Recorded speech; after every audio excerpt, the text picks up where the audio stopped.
Welcome to another course about pendulum action, importance of pendulum action for Latin American dancing.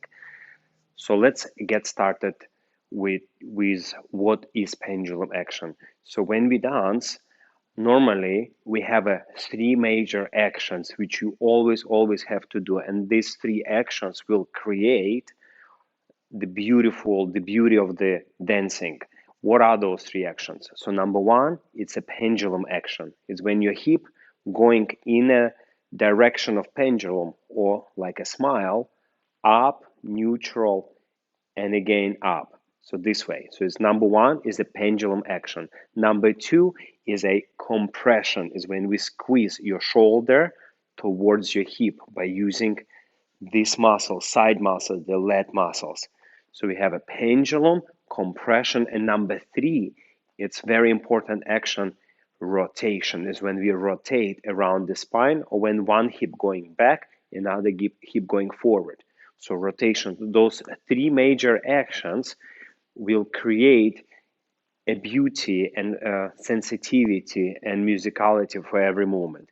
But in this course, I want to mainly focus on how you use pendulum action. And of course, we're going to mention compressions and rotations on the way. So let's take a look at our body. So if we close our feet together, straight legs, tummy in, chest up, and we're not gonna bend any of the legs. So two legs are straight. You see how my hips are absolutely straight. Now, moment I bend one of the leg, what we see here, we see a hip reaction. So the hip over sudden change.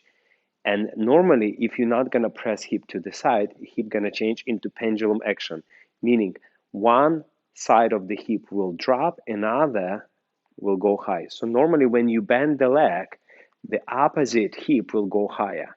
And also, why we use compression, we want to make that pendulum even higher. So this already will create pendulum. So when you dance Latin American dances, you always want to have, like if you see this belt, one side is higher, one side is lower. And in the transition, you will have this belt parallel, no pendulum action. And as we bend the other leg, we have a pendulum on the other side. So this will be a very easy example of how you can have pendulum by just standing in place and bending one of the leg, and you'll see how your hip start to change.